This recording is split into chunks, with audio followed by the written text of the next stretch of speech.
Bonjour à toutes et à tous. Bienvenue pour cette matinée d'échange autour des angles morts de la recherche sur le médico-social. Comme l'a indiqué Célia, cette matinée est co-organisée donc, par l'IRESP et la CNSA et constitue le troisième et dernier temps d'un cycle de séminaires sur la recherche sur les transformations du médico-social. Donc l'objectif principal aujourd'hui est d'identifier des champs de recherche ou même des questions de recherche à soutenir en priorité. Je reviendrai un peu là-dessus par la suite. Alors, avant cela, je vais vous dire quelques mots sur l'IRESP, pour ceux qui ne nous connaissent pas. Donc, l'IRESP signifie Institut pour la recherche en santé publique.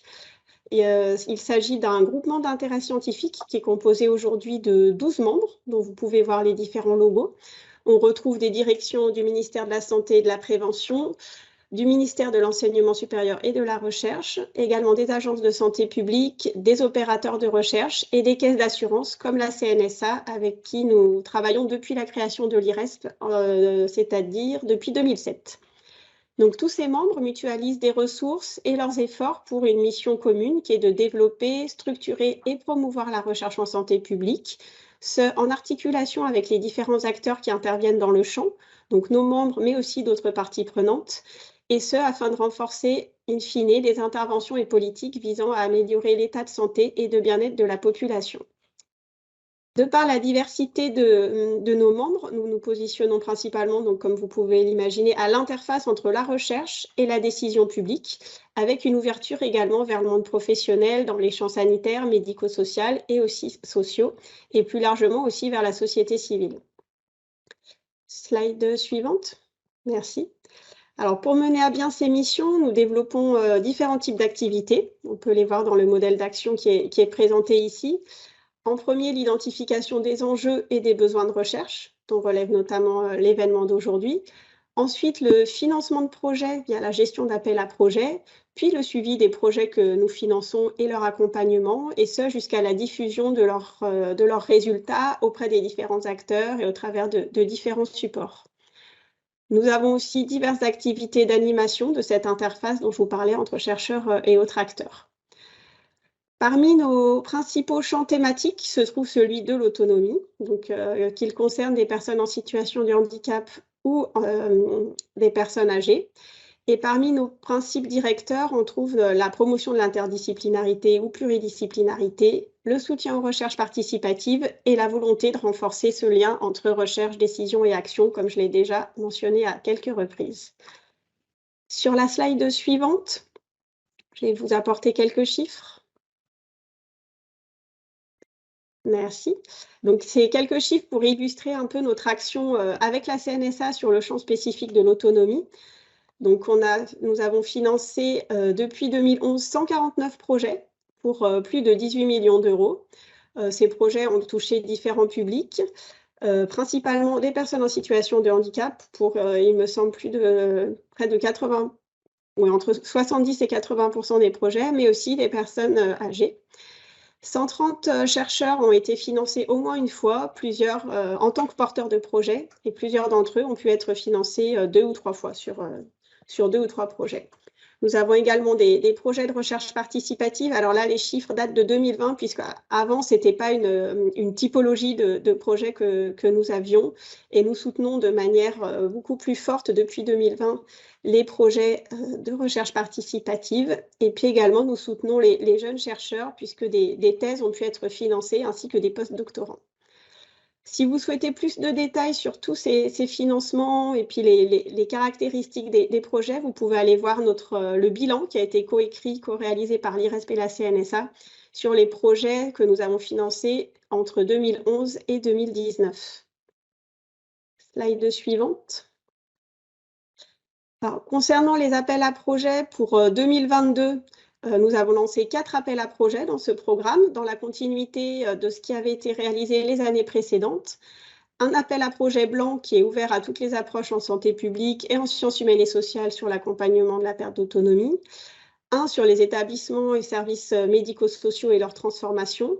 Un autre sur l'autisme avec des approches principalement en sciences humaines et sociales.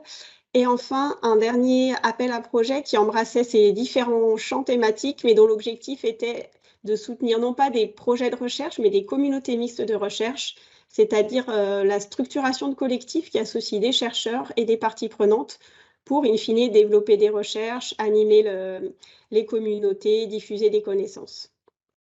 Donc, les projets reçus sont en cours d'évaluation et nous sommes actuellement en train de travailler à la refonte de ces appels à projets pour pouvoir mieux prendre en compte à la fois les connaissances qui ont été produites récemment, mais aussi les nouveaux enjeux qui existent dans le champ et puis les besoins d'aide à la décision qui ont aussi évolué. Donc, en particulier, l'appel qui était précédemment intitulé ESTOMS, donc pour établissement, services et transformation de l'offre médico-sociale, va être revu. D'une part, pour devenir l'appel à projet central de ce programme pour 2023. Et donc, les discussions d'aujourd'hui vont nous aider pour cette révision. Dans les autres transformations, l'appel à projet autisme va s'élargir à autisme et troubles neurodéveloppementaux, en lien avec le changement de stratégie gouvernementale. Et grande nouveauté, un nouvel appel à projet, alors très vraisemblablement pour soutenir directement les doctorants. Donc, on est en cours de construction avec les équipes CNSA IRESP pour monter cet appel. Pour vous indiquer, il y avait eu le nombre de thèses que je vous ai indiqué tout à l'heure, thèses soutenues, c'est qu'il y avait eu du soutien direct aux doctorants il y a une dizaine d'années, puis ensuite c'était des soutiens indirects au travers des appels à projets. Et il nous semblait important de pouvoir soutenir, de revenir à un modèle de soutien direct aux doctorants pour faire émerger un peu des nouveaux talents et des nouvelles compétences dans ce champ. Donc, ces différents appels ont vocation à être publiés en février 2023. Dernière slide. Pour vous rappeler que cette matinée, donc, comme je l'ai indiqué, s'inscrit dans un cycle de séminaires. Le premier s'était tenu en mai 2021 et avait surtout consisté à faire un bilan des résultats produits par les projets que nous avons financés sur l'offre médico-sociale. Le deuxième temps avait plutôt porté sur les défis de cette offre et ses transformations, les défis pour différents acteurs. Et pour ces deux séminaires, vous pourrez trouver sur nos sites les replays qui sont sous-titrés, les diaporamas et également un livret des projets financés qui met en avant les principaux résultats de chacun d'entre eux. Et donc, ce troisième temps aujourd'hui, qui est le dernier, il vient un peu faire le pont finalement entre l'état de la recherche les besoins des politiques de l'autonomie.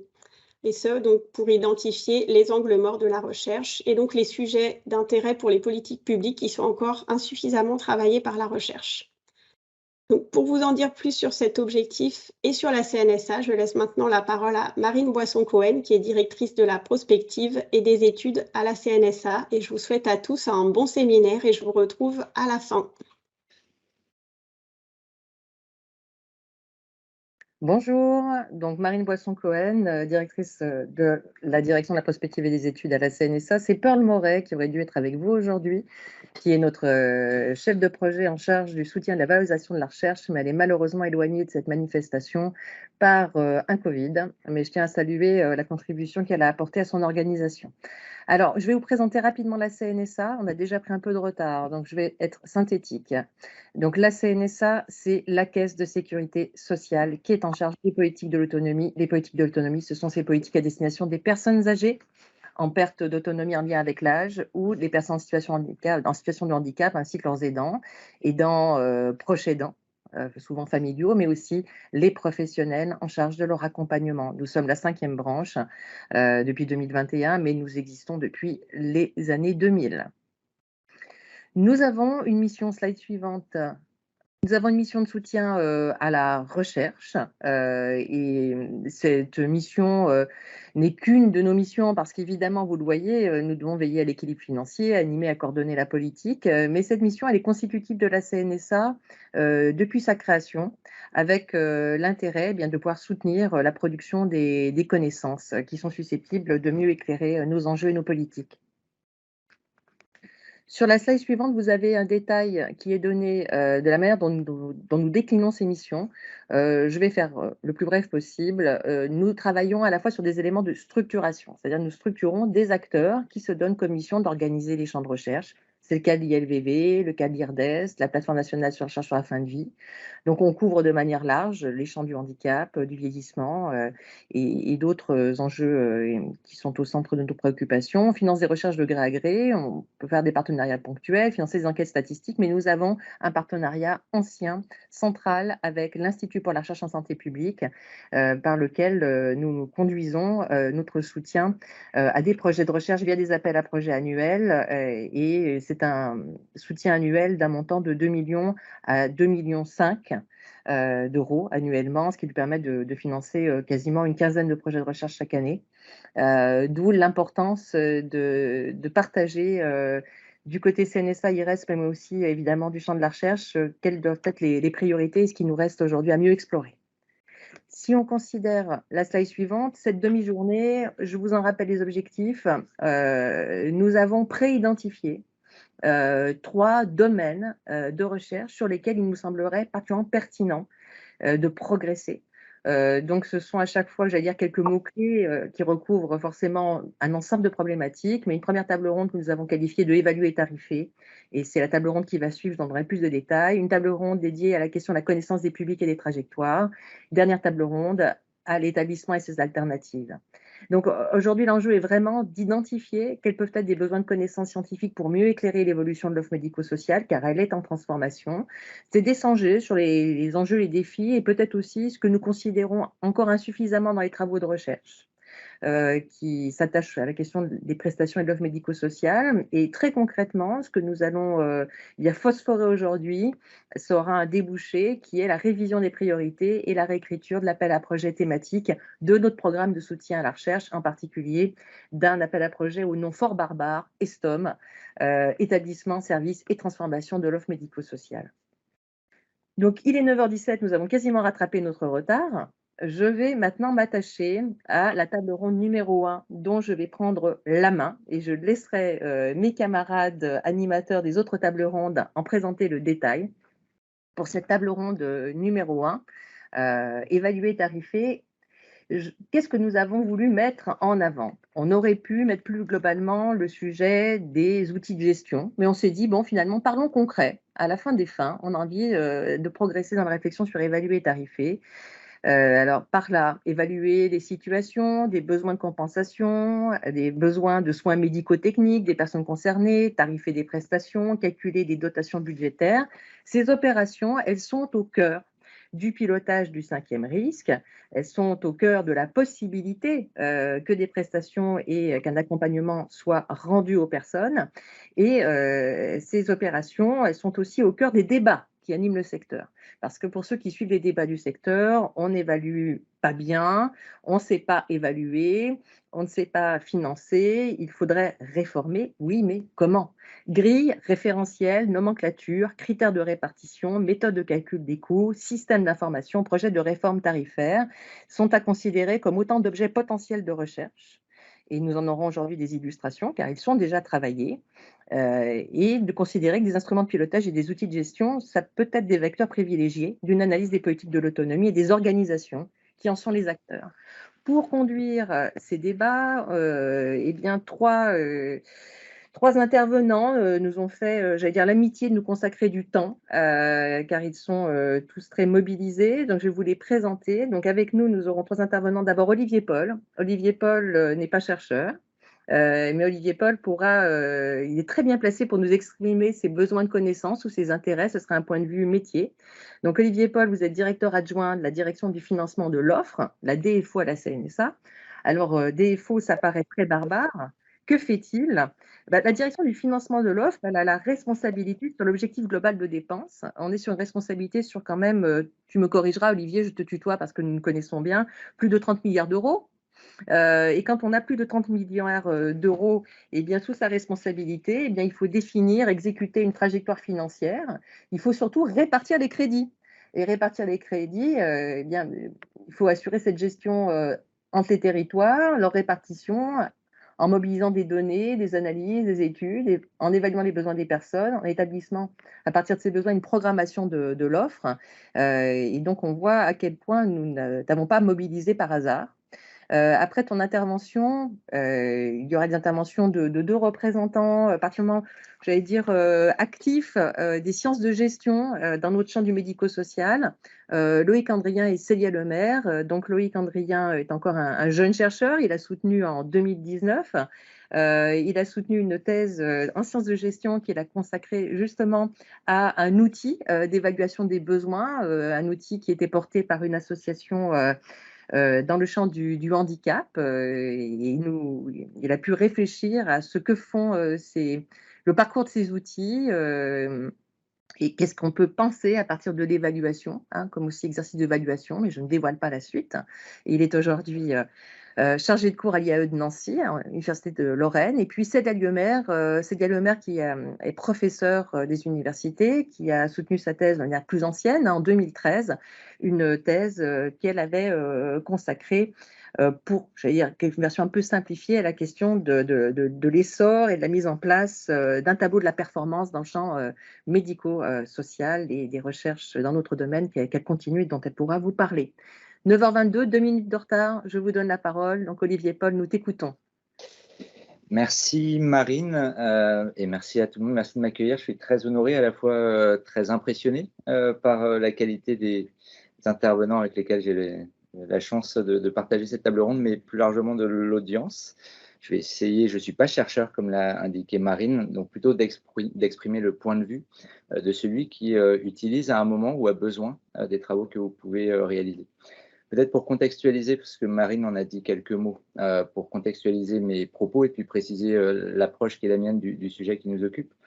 Quelques mots sur la direction du financement, parce que certes, on gère des grosses enveloppes et ça fait vite des milliards que l'on doit allouer, répartir, proposer pour le développement de l'offre, mais on a un rôle qui est sur la jonction entre différents types de contributions et c'est important de les avoir en tête. La première chose, c'est que effectivement, cette direction du financement de l'offre, elle a pour rôle principal de déployer les moyens financiers qui sont nécessaires au financement du fonctionnement, de l'évolution, de la transformation de l'offre médico-sociale, c'est-à-dire des réponses aux besoins d'accompagnement des personnes, qu'elles soient âgées, handicapées, et dans une certaine mesure, en particulier dans le champ du répit, des proches aidants de ces personnes âgées et handicapées.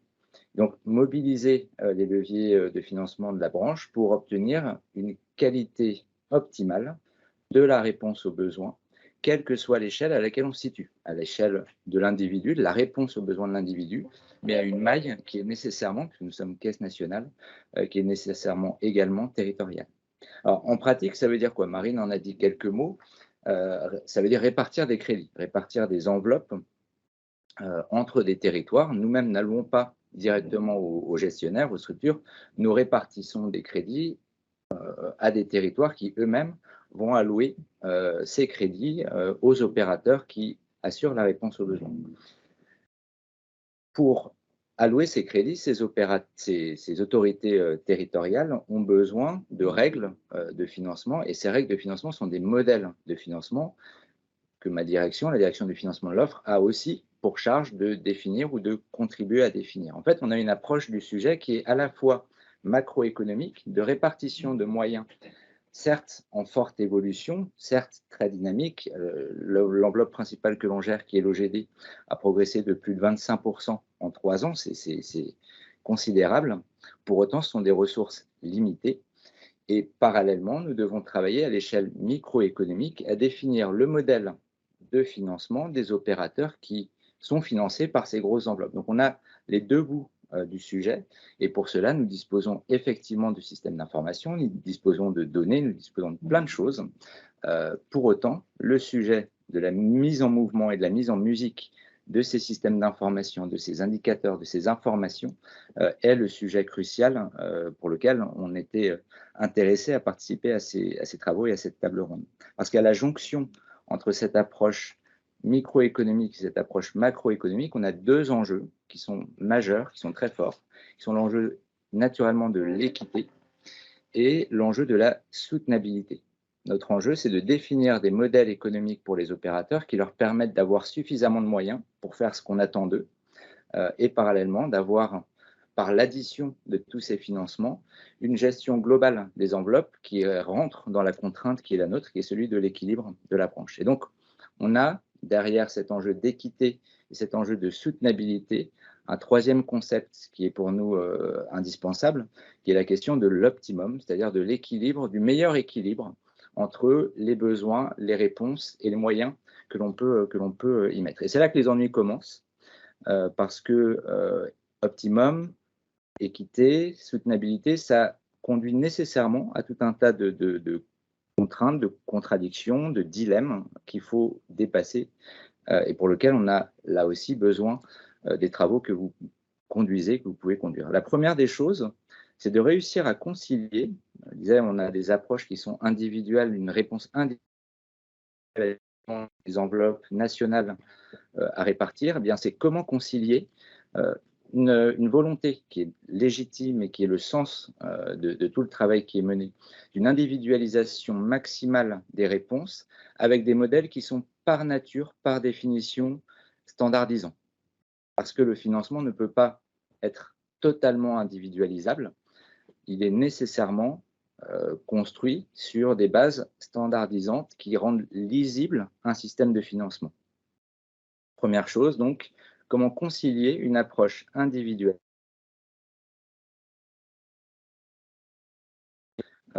du financement. Et ça nécessite d'avoir des outils de description des réalités, de description des besoins qui puissent progressivement, à différentes strates, être consolidés, être agrégés, être maniables, être lisibles, être porteuses de sens, en fait, quel que soit le rôle qu'on souhaite donner à ces outils de mesure, la description des besoins, la construction d'une réponse et d'un projet, le financement et la régulation d'ensemble d'un système financier.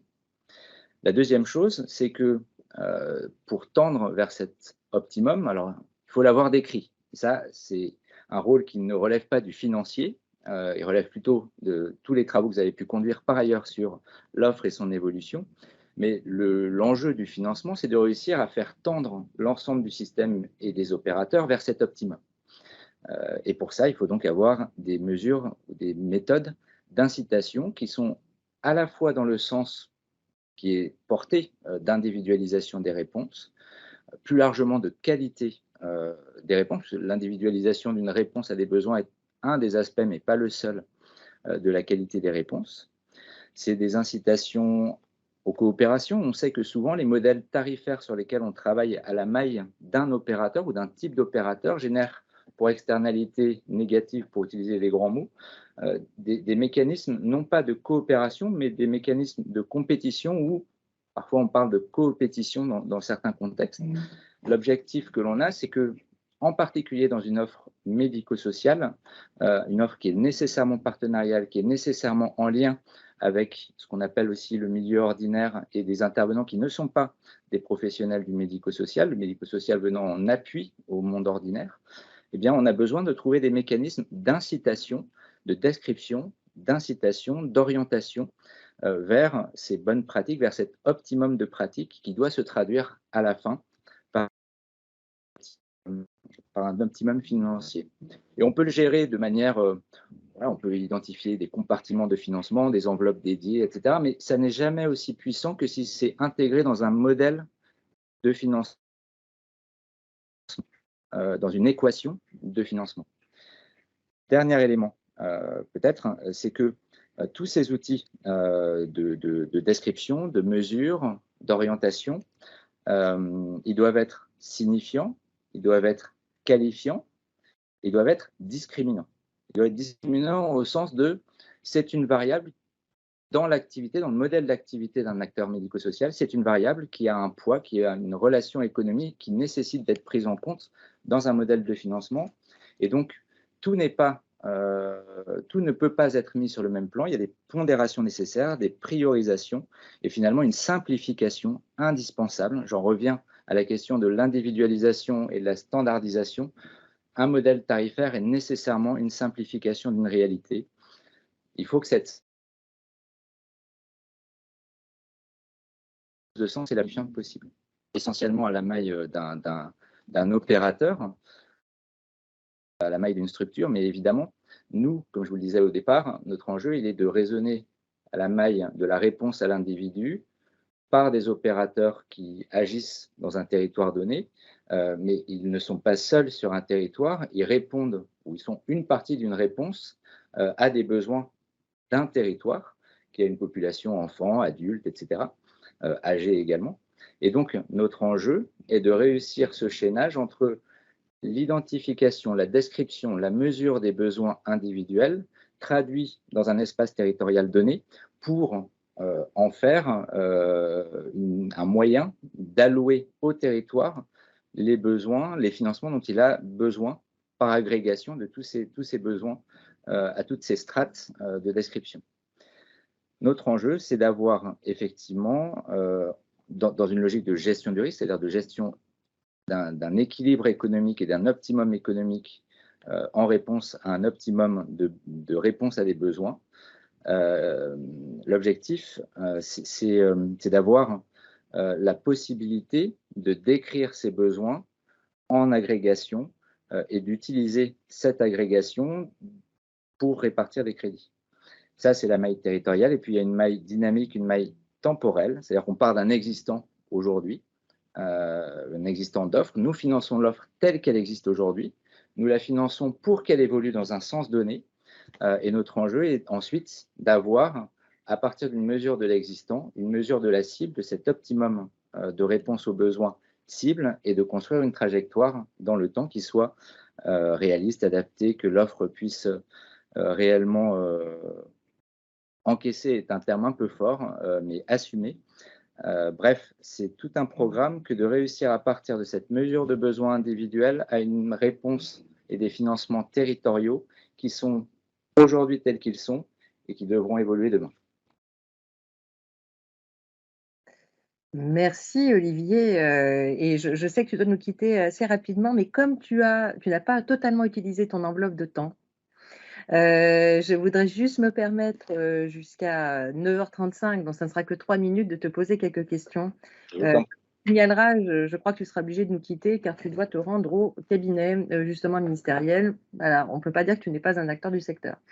Je crois que tu as très bien décrit que finalement, entre un point d'un axe qui est le bien-être individuel et un autre bout de la chaîne qui est une enveloppe fermée macroéconomique en points de PIB et en milliards, on ne voit pas comment spontanément, il n'y a rien de spontané à ce que ce bien-être individuel d'une personne en situation de handicap ou de perte d'autonomie et cette enveloppe fermée au niveau macroéconomique se rencontrent, et que la rencontre ne peut se faire optimum, hein, qui était un horizon régulateur, qu'à travers un ensemble d'opérations que tu as rappelées, hein, que ce soit la grille qui vient permettre à des professionnels, parce qu'évidemment, il y a des acteurs concrets de chair et de sang quand même qui vont réaliser ces opérations, ils vont venir évaluer une situation, rentrer des données, un système d'information, réussir à agréger, avoir des critères de répartition. Si tu t'intéresses à des objets, les objets, j'entends par là la grille Agir, voilà, le référent Pathos, un système d'information, une réforme tarifaire. Tu aimerais dire, peut-être au monde de la recherche, qu'est-ce que tu suggérerais comme programme de recherche, ou objet de recherche? Moi, j'avoue qu'il y a un champ dans le champ de la perte d'autonomie, tu évoquais Pathos. La tarification des EHPAD repose sur un modèle qui projette des soins requis. On regarde une évaluation d'une situation donnée en utilisant des référentiels d'évaluation, la grille Agir d'un côté, le référentiel Pathos de l'autre, et ces ordonnances qui décrivent un peu la nature des réponses précises à des besoins précis. On construit un mode de financement qui est voilà ce qu'on doit apporter à la personne pour qu'on réponde réellement à ses besoins. J'avoue que cette approche-là est séduisante. Elle a un inconvénient pour un financeur qui est que il faut derrière mesurer l'écart entre la promesse de ce financement d'un côté et la réalité de la réponse qui est apportée en face.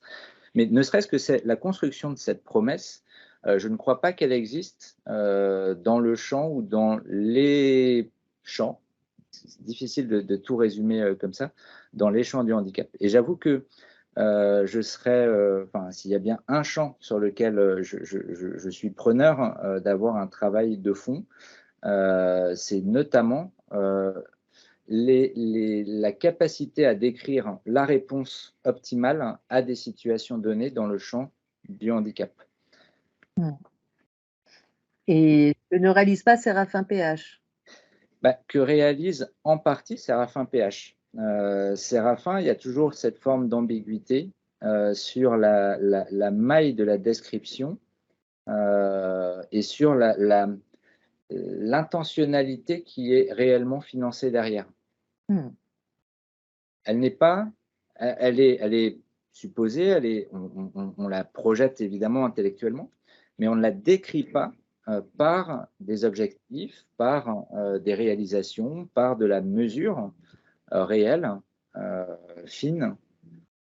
On ne traduit pas des projets personnalisés, c'est normal, c'est des projets individualisés, on ne fait pas le saut vers un financement collectif. Et donc, une approche de grille d'évaluation à des fins de financement, ce que ne sont pas les nomenclatures Séraphin, me semble être un champ d'exploration indispensable. Eh bien, écoute, on te remercie pour avoir dessiné des champs d'exploration. Ils étaient intéressants, ils sont nombreux. Et là, on va se tourner vers ceux qui aujourd'hui déjà les explorent, en espérant que ça suscite aussi de l'intérêt, que les sciences de gestion eh bien aussi s'orientent, elles le font déjà, mais s'orientent encore plus vers les objets du médico-social. Et puis, nous te libérons et on te remercie encore d'avoir donné de ton temps. Je vais profiter de rester encore un tout petit peu pour écouter quand même. Très bien. Écoute, on en est ravis. Loïc Andrien. Oui, bonjour. Bonjour. J'ai déjà commencé à vous présenter un tout petit peu tout à l'heure. Donc, ce que je n'ai pas eu le temps de rappeler, c'est qu'avant de vous orienter vers la recherche, vous avez été aussi un acteur de terrain. Oui. Peut-être vous pouvez juste nous rappeler un peu ce qui a été votre parcours avant de vous lancer dans un doctorat de sciences de gestion.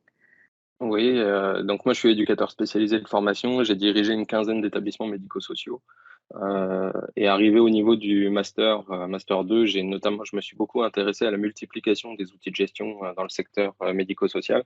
J'en suis venu à rencontrer les travaux et à rencontrer Michel Berry, qui est un des grands spécialistes et un des précurseurs de ces travaux-là en France. Et puis j'ai enchaîné sur une thèse en sciences de gestion à l'École Polytechnique.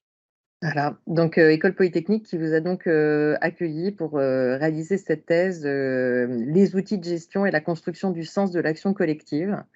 Donc voilà, votre rencontre avec finalement une place plus importante des outils de gestion dans votre activité vous a amené à avoir envie de la réfléchir et vous l'avez réfléchi jusqu'à une thèse et jusqu'à maintenant continuer parce que vous continuez vos travaux et vous continuez aussi votre activité d'enseignement. Écoutez Loïc, on vous écoute et je vous laisse présenter. Vous avez préparé un petit PowerPoint, il me semble, Oui, c'est ça. pour votre réflexion sur travailler sur l'évaluation. Voilà, vous le voyez, c'est bon? Très bien. Alors j'espère que ça va bien se passer d'un point de vue technique parce qu'apparemment j'ai une connexion qui est un petit peu fluctuante. Donc on va voir.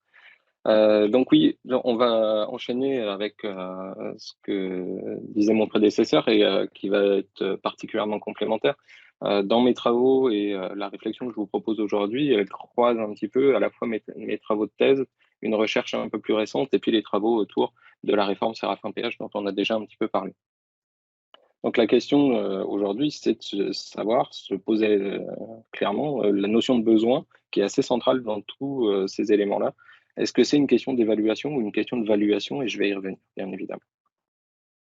Alors, comme je le disais, la notion de besoin, elle est réellement centrale dans le secteur à partir des projets personnalisés qui sont dans des logiques besoins, objectifs, moyens, comme je l'ai montré dans ma thèse, à partir du rapport vache et Genet, on voit qu'à tous les niveaux un petit peu des grandes réformes et des grands projets, la question du besoin est centrale. Jusque dans le projet de réforme Séraphin PH, où la logique besoin-prestation, dont a parlé Olivier Paul auparavant, est réellement au cœur de la démarche. On voit même que dans le champ de la dépendance, perte d'autonomie, la loi définit même la perte d'autonomie comme un besoin d'aide dans les actes essentiels de la vie ou en termes de surveillance. Alors, très rapidement, un petit retour historique sur qu'est-ce que c'est qu'un besoin, de quoi on parle clairement. le terme renvoie généralement à une idée de manque, de dénuement, de misère. C'est un terme qui va prendre une importance très importante avec l'essor de la psychologie scientifique, où il va signifier une question de désir, d'aspiration, de demande. Et puis, comme je le disais, hein, on va passer assez rapidement sur un certain nombre d'éléments, on pourra y revenir tout à l'heure, mais dans la réforme Séraphin-Péage, par exemple, la définition de la notion de besoin est ciblée comme un écart à la norme. Alors, cette définition va être modifiée en 2018 pour préciser la chose comme un écart entre réalisation effective par une personne d'une activité ou d'un domaine d'activité et son objectif personnel de réalisation. Mais très clairement, cette définition-là, on voit qu'on peut se poser la question de savoir si le besoin il est totalement individualisé. On fait référence à des domaines d'activité, à des activités qui sont nécessairement sociales ou culturelles. Et en fait, cette définition renvoie toujours à une sorte d'écart à la norme, mais avec une norme qui serait plus contextualisée, qui serait plus culturellement produite. Finalement, et comme Olivier Paul le disait tout à l'heure, le besoin, ça reste finalement, c'est abordé comme une consommation de ressources. Qu'on parle de la grille Agir dans le champ des personnes âgées, qu'on parle dans les outils d'évaluation des besoins que j'ai pu étudier, à chaque fois, la notion de besoin renvoie à une réponse à besoin, donc une consommation de ressources potentielles pour atteindre un état donné. Alors, comment on évalue un besoin? On l'a déjà dit un petit peu tout à l'heure, je ne vais pas m'attarder là-dessus, mais effectivement, ça mobilise un certain nombre de grilles, d'outils, de procédures, donc des modes opératoires, des actions qui sont clairement déterminées, normalisées en fonction des contextes. Et puis, une question qui émerge avec Séraphin-Péage, c'est effectivement cette question des nomenclatures, notamment la nomenclature des besoins, qui sert aujourd'hui en termes de descriptif dans les projets personnalisés, par exemple, et qui va avoir la fonction de langage partagé. Alors, la question et le problème, c'est quand on prend le cadre théorique qui est le mien, notamment la philosophie pragmatiste américaine, les travaux sur les approches pragmatistes des organisations de Lorino, on s'aperçoit que l'évaluation, elle est forcément médiatisée par un langage et que même si on a une grille, une nomenclature qui a un langage partagé, ça peut renvoyer à des réalités différentes. C'est pas parce qu'on utilise la même grille, la même nomenclature qu'on parle toujours exactement de la même chose. Alors la question qui se pose, c'est est-ce qu'on évalue ou est-ce qu'on value? Évaluer, c'est, j'ai dit oui, un jugement de valeur à un moment donné, dans un contexte donné. La valuation, c'est d'abord la formation des valeurs qui vont servir, qui vont faire tenir un collectif. C'est ce en quoi on tient, comme certains l'avaient écrit. C'est ce qui fait sens, c'est la vision commune. Et finalement, les outils qu'on va utiliser, les grilles, les outils informatiques, généralement, ont une fonction ou un biais ou un impact, un effet sur la pratique qui est de ne pas discuter la vision commune. Et finalement, on se centre sur un dispositif technique qui va expliquer le mode opératoire, qui va forcer le mode opératoire, mais qui va finalement déplacer une partie du sens, faire disparaître une partie du sens. Déplacer parce qu'on va parler beaucoup de l'outil technique à la place de finalement ce qu'il est censé instrumenter et va faire disparaître du sens parce qu'on va parler de moins en moins du contenu de ce que l'outil est censé instrumenter pour finalement accélérer et se centrer et se concentrer sur la technique. Alors juste une petite vignette rapide pour illustrer le propos. Je vais parler de Madame S qui en 2018 travaille dans un ESAT, elle vit en foyer d'hébergement. Les professionnels de l'ESAT, les professionnels du foyer où elle réside pensent qu'elle est de plus en plus triste, isolée, fatiguée. Sa sœur qui est tutrice va faire une demande de réorientation qui est acceptée par la MDPH. C'est une personne, Madame S, qui n'a pas accès au langage, donc des difficultés de communication qui sont assez importantes. Et lors d'une rencontre festive, lors d'un week-end, Madame S arrive à faire comprendre que le foyer à la campagne dans lequel elle vient de passer une après-midi lui plaît beaucoup et qu'elle aimerait peut-être faire un stage. Le stage se déroule. À la suite du stage, le bilan est très positif. Elle va intégrer un nouvel ESAT, qui est un ESAT beaucoup plus petit que le premier. Elle va intégrer un nouveau foyer, qui est un foyer à la campagne, alors que le premier était en ville. Et finalement, la demande de réorientation qui avait été acceptée par la MDPH va être tout bonnement non suivie d'effet, puisqu'elle va s'intégrer de manière extrêmement positive au nouveau foyer, au nouvel ESAT, et être jugée même extrêmement productive par les personnes du nouvel ESAT. C'est une vignette qui montre très clairement que le besoin tel qu'il est évalué, tel qu'il est jugé à un moment T, dépend très clairement du contexte et des personnes qui vont évaluer derrière. Alors, si le besoin, c'est une consommation de ressources, on voit, et la vignette l'a montré, que finalement, on évalue toujours en fonction des ressources qui sont mobilisées ou qui sont à disposition. Le problème, ce n'est pas tellement l'évaluation, donc le jugement au moment T, mais la valuation, c'est-à-dire les valeurs partagées qu'on donne aux ressources à engager dans le référentiel de l'évaluation. Et là, c'est toute la difficulté, c'est que quand on parle d'évaluation du besoin aujourd'hui, on a une espèce d'idée que le besoin serait naturel, serait objectif, totalement objectif, et qui serait potentiellement évaluable de manière totalement décorrélée de l'environnement. À partir de là, on peut se poser la question, savoir si sur des besoins qui seraient tellement objectifs, comment on peut construire une équation tarifaire besoin-prestation comme dans la réforme de SERAFIN-Péage, puisque, comme ça a été dit tout à l'heure, la tarification, c'est un système de rationalisation qui est censé permettre une régulation des ressources engagées. Et puis, ce lien besoin-prestation, c'est en fait un lien qui serait entre consommation de ressources pour compenser un manque et des moyens concrètement mis en œuvre.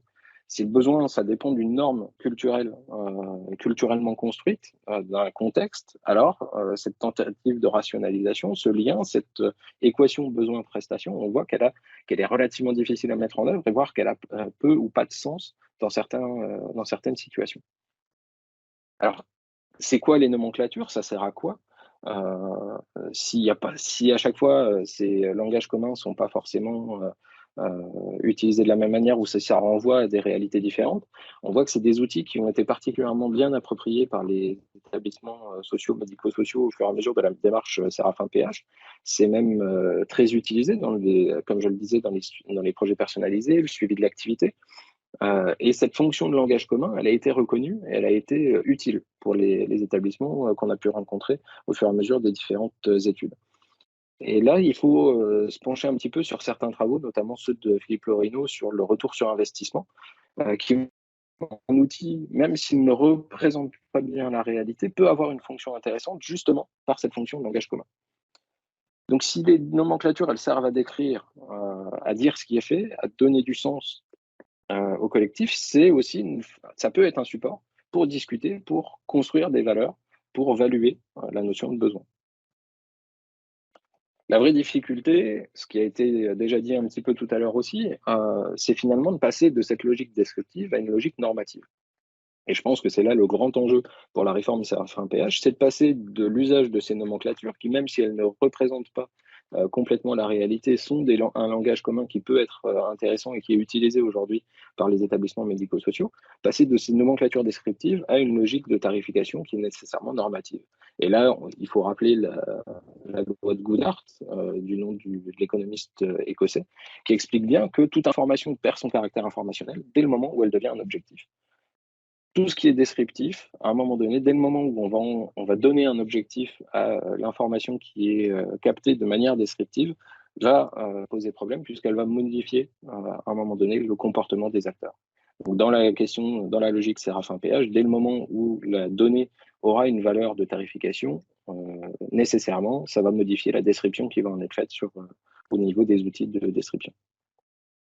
Alors, un des angles morts qu'on peut identifier à partir de là, c'est dans ce passage entre descriptif et normatif, c'est le poids des outils. Comme je le disais tout à l'heure, le poids de la dimension technique, de cette vision algorithmique ou automatique du lien entre besoin et prestation, qui repose finalement sur l'idée que la réponse aux besoins et l'allocation des ressources qui lui sont nécessaires serait totalement rationnelle. Cette logique de rationalisation excessive, cette logique rationaliste, très clairement, a déjà été critiqué, notamment par des gens comme Michel Berry avec son texte sur les technologies invisibles en 83, qui expliquait que les outils sont jamais neutres et que l'informatique, en 83 en plus, influence particulièrement les décisions des dirigeants d'entreprise. Les outils ne sont pas neutres du tout, ils véhiculent des significations, des valeurs, et ils doivent être mis en discussion. Pour illustrer ça, on peut prendre le dont on a parlé, qui, dans une étude que j'ai menée sur la question de l'admission en réanimation pendant le Covid, j'ai découvert que certains médecins l'utilisaient de manière assez régulière et bien avant le Covid, la grille Agir comme un élément de décision pour l'orientation et l'admission en réanimation. Et quand je leur ai posé la question de la signification que la dépendance prenait pour eux à travers l'usage de cette grille, aucun n'a pensé, n'a imaginé que cette grille pouvait d'abord penser et définir la dépendance comme une consommation de ressources.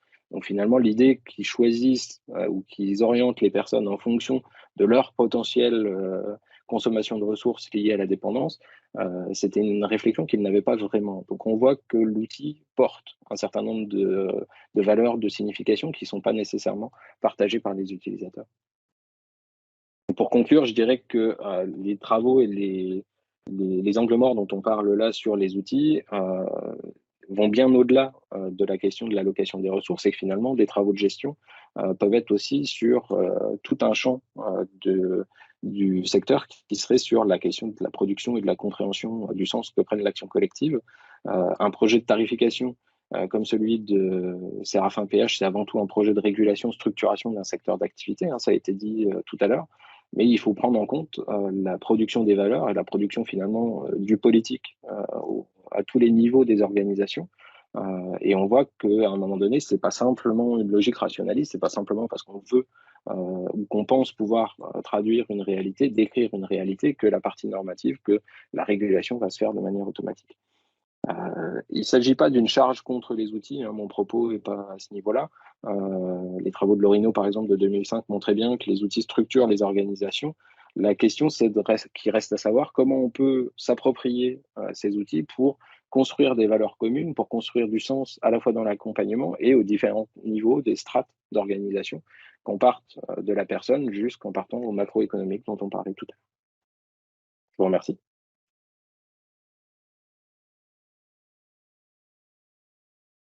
Merci pour cette intervention et puis aussi merci d'avoir respecté le temps.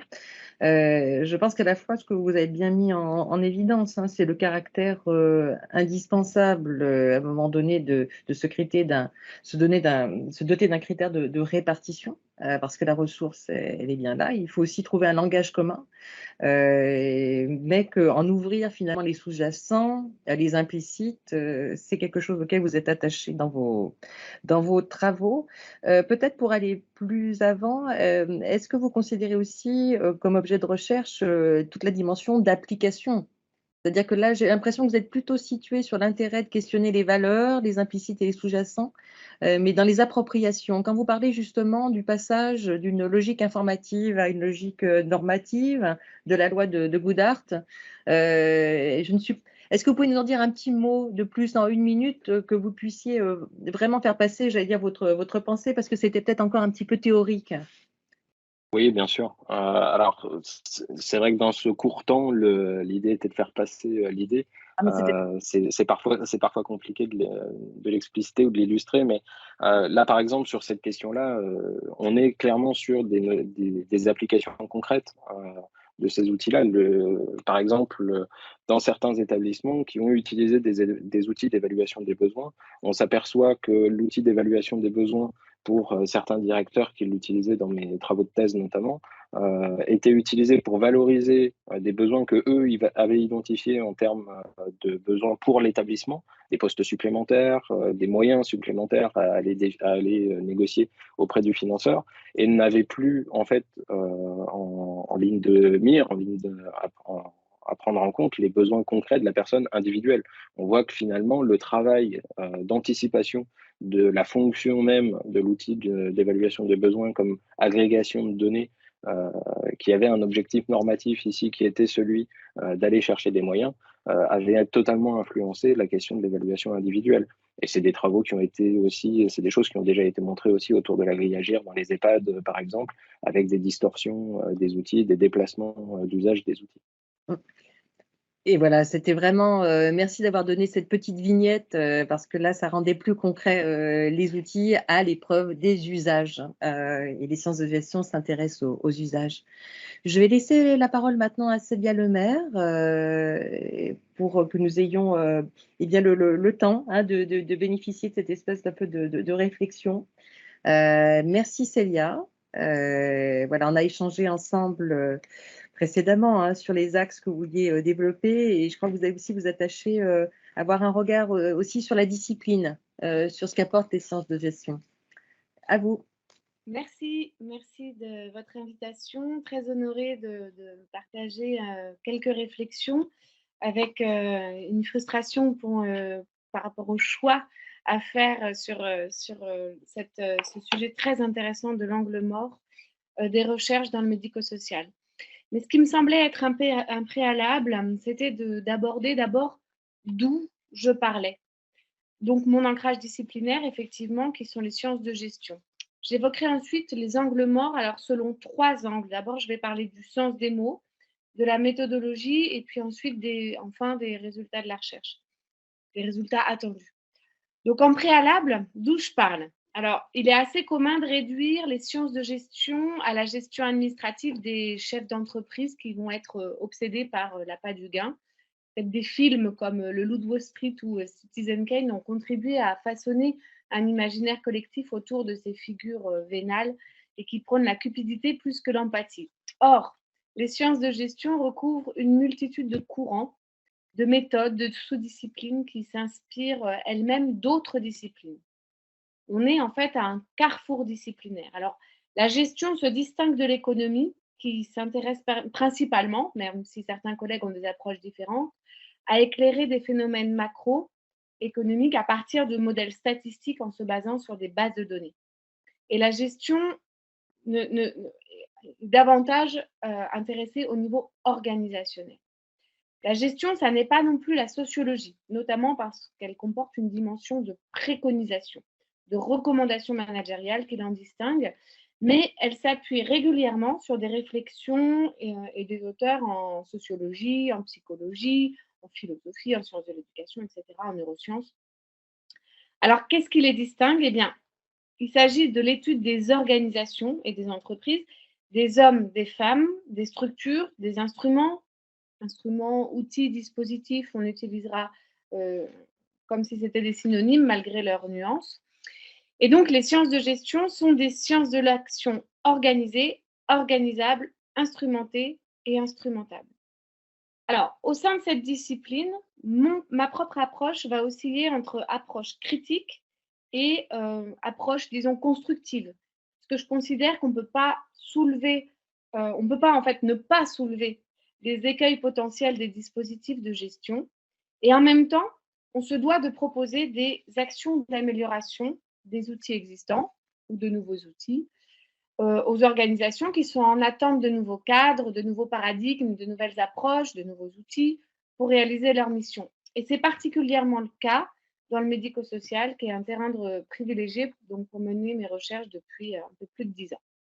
Alors, je connais le secteur au gré des entretiens que j'ai menés avec des responsables de structures, mais aussi avec des agents d'agences régionales de santé ou de l'ANAP, et des observations sur le terrain. Par exemple, j'ai fait le ménage l'année dernière dans un EHPAD avec un collègue pour s'imprégner des pratiques réelles. On mène aussi des recherches-actions. J'ai par exemple mené un séminaire pour permettre la création de valeurs communes de dirigeants d'un conseil d'administration de deux associations qui fusionnaient. Alors, ceci étant posé, vous savez un peu d'où je parle. Depuis quel véhicule, si j'ose la métaphore, pour évoquer les angles morts. Donc, je suis une chercheuse en sciences de gestion et à partir de là, je vais énoncer les définitions qui sont connues, communes, partagées autour d'évaluer et tarifer. Donc, pour filer la métaphore, on peut dire que ce sont des rétroviseurs de l'angle mort.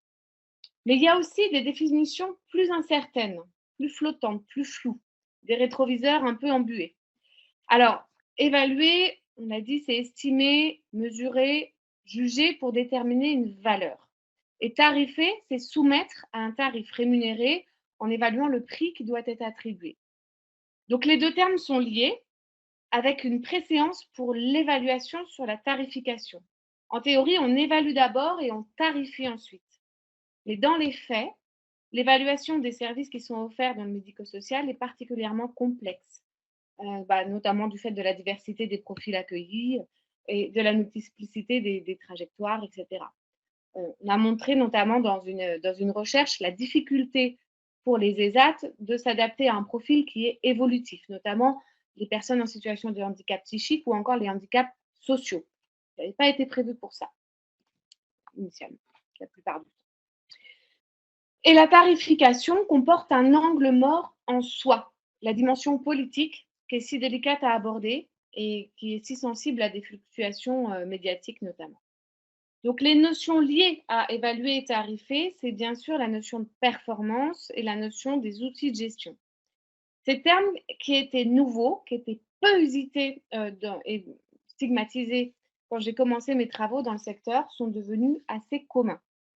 Et c'est l'un des résultats du travail de doctorat que j'avais fait à l'époque, c'est qui s'est focalisé sur l'implantation du tableau de bord ANAP. En fait, en étudiant pendant 6 ans le lien avec les acteurs du secteur, j'ai pu montrer que la trajectoire de l'outil a glissé. Le projet était initialement un projet technique de convergence des systèmes d'information du médico-social. Et il a évolué, il s'est transformé. Au final, ce projet n'a pas répondu aux attentes techniques initiales, telles qu'étaient initialement énoncées, mais a contribué à diffuser largement une culture de la performance au sein du secteur médico-social et une définition partagée de la performance multidimensionnelle, financière, organisationnelle et liée au processus dans une approche qu'on va appeler basée sur les résultats. On a des objectifs et on doit atteindre ces objectifs. Alors, cette culture de performance était incluse dans l'outil lui-même. Et l'outil et la façon dont il était implanté véhiculaient une approche spécifique de la performance. Donc, c'est ce que des auteurs, Attuel et Weil, dénomment la philosophie gestionnaire, qui est incluse dans chaque outil de gestion. Autrement dit, les outils de gestion ne sont pas neutres, ça a été rappelé par mon collègue, ils comportent des schèmes, des perspectives, des approches singulières et les véhiculent parfois l'air de rien. Alors, ça me conduit à former une première série de propositions autour du sens des mots.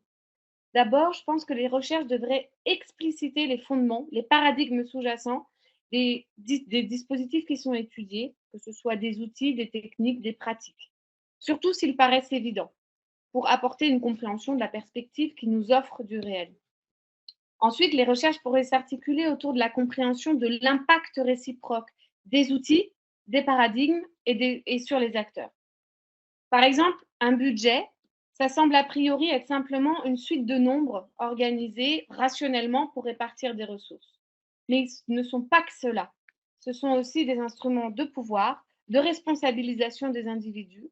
Et les individus, en voulant plus de liberté, peuvent être amenés à alimenter ce système.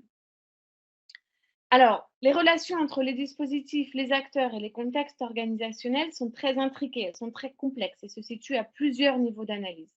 À mon sens, elles pourraient être mieux comprises, mieux cernées et plus finement abordées. Enfin, dernier point autour du sens. Nous pourrions collectivement nous engager pour adopter une vision large de l'évaluation, notamment en incluant les dimensions environnementales, jusqu'ici, à mon sens, pas ou peu prises en compte dans les travaux de recherche.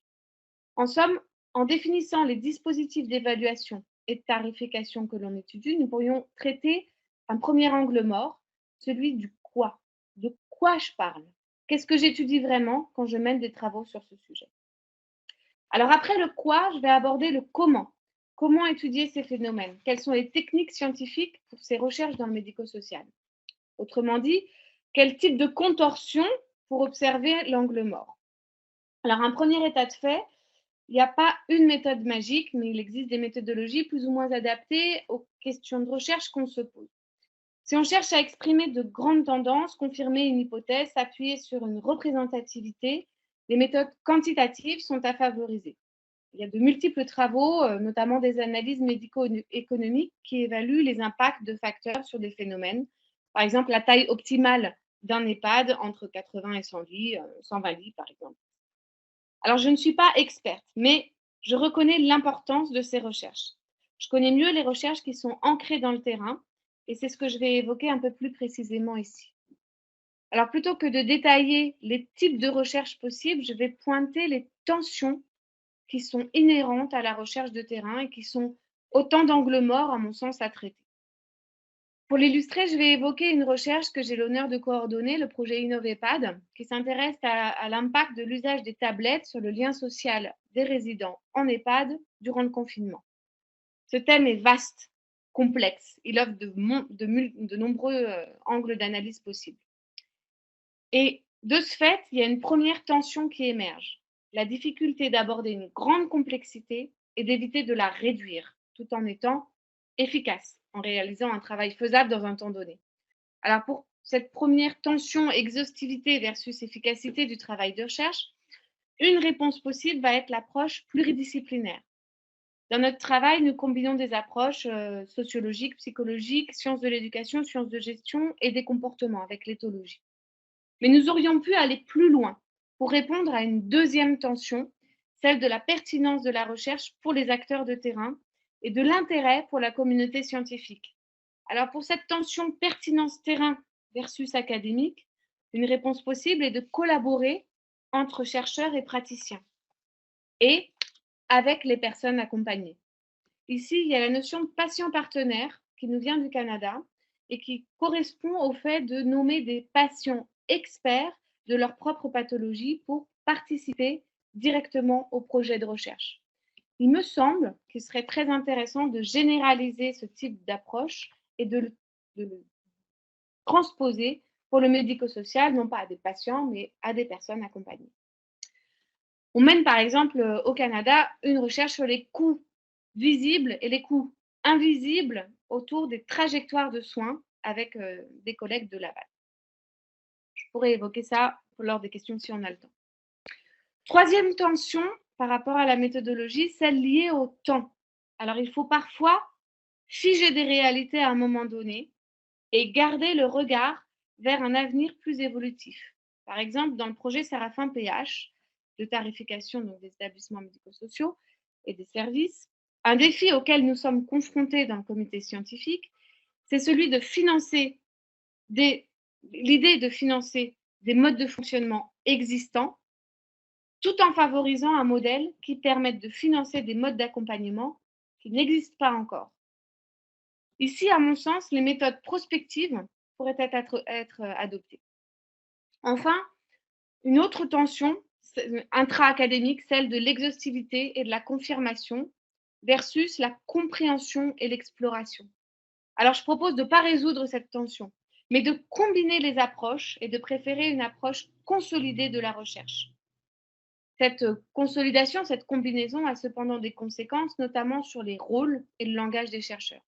Alors, pour résumer, sur le comment mener des travaux qui ont du sens, se contorsionner certes, mais pour voir des angles morts, pour mieux voir les angles morts, avec une méthode pluridisciplinaire, collaborative, évolutive et consolidée. Alors pour terminer, j'aborderai succinctement le pourquoi. Alors malheureusement, pas le pourquoi mener des recherches, c'est faute de temps, mais je pense qu'il faut l'aborder. Pourquoi mener cette recherche? Mais le pourquoi. Donc, à quoi est-ce qu'on aboutit? Quels sont les résultats attendus des recherches? Ici encore, il n'y a pas un type de livrable unique, mais des exigences. Je vais en lister 3. Et je vais seulement les lister parce que pour maintenir le temps. D'abord, une exigence de fidélité. Fidélité au réel dans toute sa profondeur. Nous nous devons d'éviter des simplifications réductrices. Deuxième exigence, une exigence de polyphonie. Il faut multiplier les points de vue, avoir des approches locales et multiniveaux. Donc, selon les acteurs de terrain, selon les pouvoirs publics, selon les réseaux, mais aussi à l'interface de tous ces niveaux. Troisième exigence, une exigence qui paraît contre-intuitive. Nous devons décrire plus le contexte pour permettre une meilleure généralisation. Alors, cette troisième exigence, pardon, parce que j'en étais qu'à la deuxième, une troisième exigence, celle de l'intégration de la diffusion de la recherche. À 3 niveaux. D'abord, favoriser la diversité des contributions et assurer une cohérence globale au travers de la consolidation. Ensuite, viser la créativité dans les supports de diffusion. Et enfin, une internationalisation à la fois des collectes et des résultats de la recherche en la diffusant plus largement. Alors, pour conclure, évaluer et tarifer dans le médico-social, les angles morts autour de cette question. Pour moi, il y a donc la question du sens, les rétroviseurs, qui répondent à la question quoi. Pour moi, il faut mieux définir, dégager les mécanismes sous-jacents et approfondir notre vision des concepts. En fait, détailler ces rétroviseurs ne conduit pas à supprimer l'angle mort, mais à en avoir une meilleure conscience, une meilleure appréhension. Ensuite, concernant la méthodologie, le comment, je prône donc les approches pluridisciplinaires, voire interdisciplinaires, la collaboration, l'évolution, la prospection et la consolidation. Alors, la technique de contorsion pour regarder l'angle mort est essentielle pour éviter les mauvaises perceptions, mais aussi les mauvais mouvements. Enfin, en termes de résultats, le pourquoi, nous avons parlé des exigences de fidélité, de polyphonie et d'intégration dans la diffusion. Donc, ces pourquoi sont des propositions d'énonciation des angles morts. Parce qu'il me semble que la recherche dans le médico-social est encore timide, moins diffusée que dans d'autres secteurs, en tout cas dans ma discipline en sciences de gestion. Elle est parfois dévalorisée par les propres acteurs qui mènent les recherches, alors qu'à mon sens, elle n'a rien à envier à d'autres secteurs et au contraire, a beaucoup à partager. Je vous remercie de votre attention. Mais merci beaucoup, vraiment, c'était passionnant et programmatique. Voilà, j'ai été déconnectée brièvement. Donc là, travailler sur les paradigmes, travailler les impacts, travailler sur ces outils comme des pratiques sociales et ne pas laisser non plus, ne pas s'engager dans des alternatives. Je pense que là, vous avez aussi souligné quand même l'intérêt du rapport aux parties prenantes, aux acteurs de terrain, professionnels, que ce soit ce qu'on appelle les gestionnaires ou que ce soit les personnes concernées elles-mêmes, car on sait quand même que ces outils jouent un rôle qui est indispensable. Mais toute la question, c'est voilà, sur quoi qu'est-ce qui est l'impact et quelles pratiques sociales concrètes il recouvre. Alors, sur les questions, je vais essayer peut-être de synthétiser ce que j'ai perçu dans le fil chat, parce que nous avons 3 minutes. Il y a une première question que j'aimerais vous poser. C'est au niveau des courants de la recherche aujourd'hui en sciences de gestion. Est-ce que vous avez une analyse comme quoi elle s'inscrit toujours dans des tendances de long terme, qui étaient les approches en termes de New Public Management, les approches en termes de décryptage d'une idéologie de la performance, aussi de la bureaucratisation? Je signale que la RFAS, Revue française sociale, vient de sortir Quelle transformation des bureaucraties sociales, et d'ailleurs s'attache dans son introduction à discuter cette notion de bureaucratisation.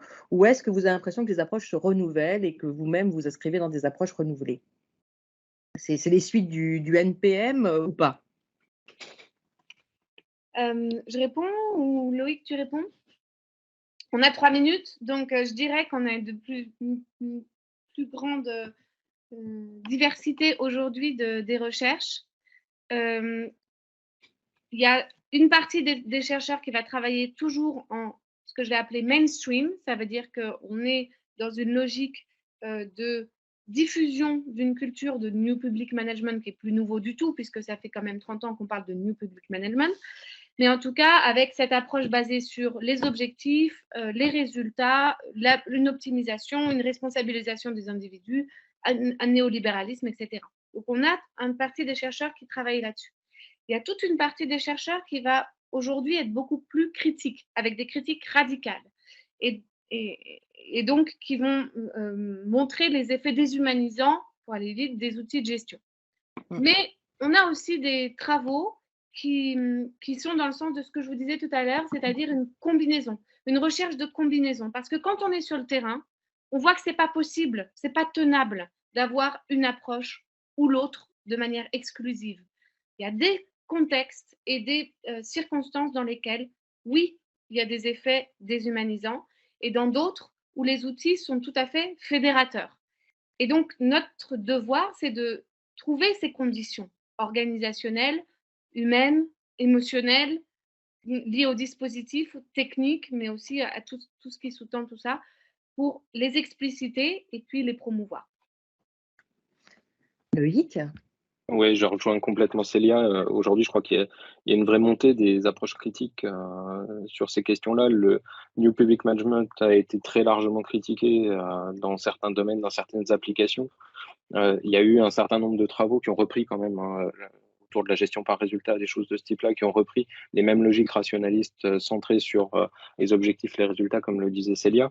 Aujourd'hui, je crois que, notamment du côté des recherches sur l'innovation, des recherches sur les organisations, il y a une montée aussi du besoin de regarder ce qui se passe sur le terrain, comme disait Célia, des expérimentations, de la valeur de l'expérimentation et de la valeur du coup aussi de cette collaboration entre chercheurs et acteurs de terrain et de la co-construction qui peut exister dans ces collaborations-là. Donc je pense qu'il y a vraiment énormément de nouveautés dans ces recherches-là. Il y a un souffle un petit peu différent qui est en train de souffler.